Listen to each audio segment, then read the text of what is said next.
أهلا وسهلا فيكم أصدقائي طلاب الصف التاسع في منصة دليل التعليمية لشرح المنهاج السوري.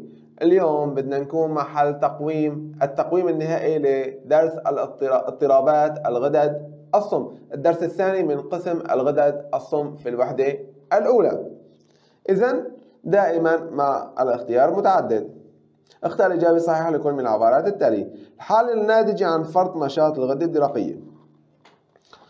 إذا أن الغدة الدرقية مسؤولة عن إنتاج الطاقة بهرمون التيروكسين. طيب إذا زيادة إنتاجها يعني فرط راح يزداد إنتاج الطاقة راح يزداد إنتاجها من وين؟ من استهلاك المدخرات الغذائية الموجودة في الجسم، بالتالي نقص الوزن. أحد أشفاع الهرمونات الآتي ينظم نسبة سكر الجلوكوز. كورتيزون أدرينالين لا، الأنسولين كورتيزون لا، الأنسولين التيروكسين لا، الانسولين والجلوكاجون. طيب اذا بدل سكر الجلوكوز قلت له كل الكالسيوم، قلت لي الكالسيتونين والباراثورمون. ثانيا اعطي تفسيرا علميا. طفل يتناول غذاء كامل ومع ذلك اصيب بالقذامه. يعني طفل عم بياكل كل شيء، كل الزمر الغذائيه، لحوم حمراء، لحوم بيضاء، فواكه، فيتامينات، املاح معدنيه، كل شيء، لكن رغم هيك اصاب بالقذامه. طيب ليش؟ السبب بيكون عنده اضطراب في عمل الغدة النخامية اللي هو قصور أو نقص إفراز هرمون النمو في سن مبكرة. كمان الإصابة بهشاشة العظام عند طفل مع أنه لا يعني من سوء تغذية، يعني عم يتناول كميات كبيرة من الكالسيوم بكل مثلا، عم يتناول كل الزمر الغذائية، لكن رغم هيك يصيب بهشاشة العظام. ايش السبب؟ بسبب اضطراب في عمل الغدد جارات الدرق بين قوسين نقص افراز هرمون ولا زيادة افراز هرمون الباراثورمون؟ هو نقص ولا زيادة؟ هرمون الباراثورمون لحتى نعرف الإجابة. هرمون الباراثورمون شو وظيفته؟ زيادة ترسيب ولا نقص ترسيب أو سحب الكالسيوم من العظام؟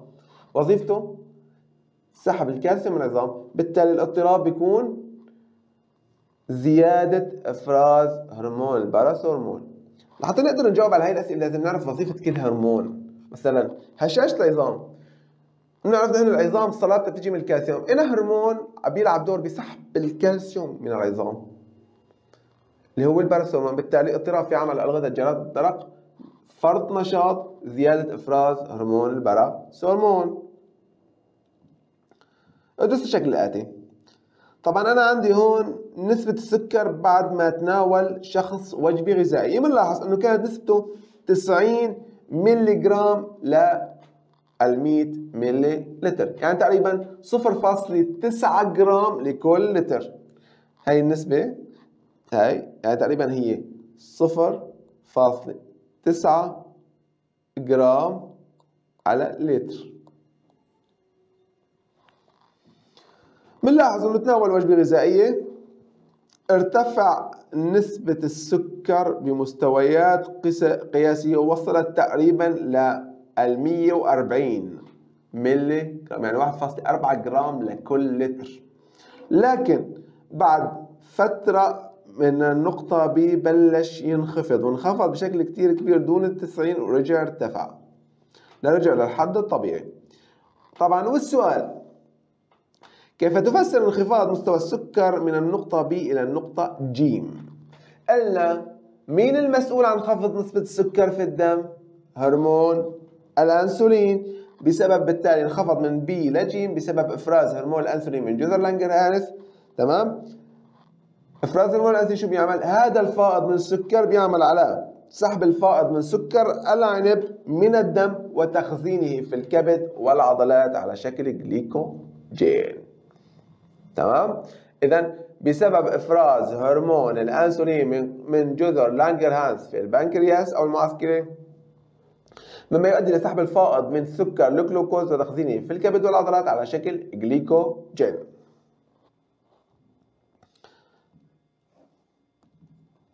في أي منطقة ينشط إفراز هرمون الجلوكاجون؟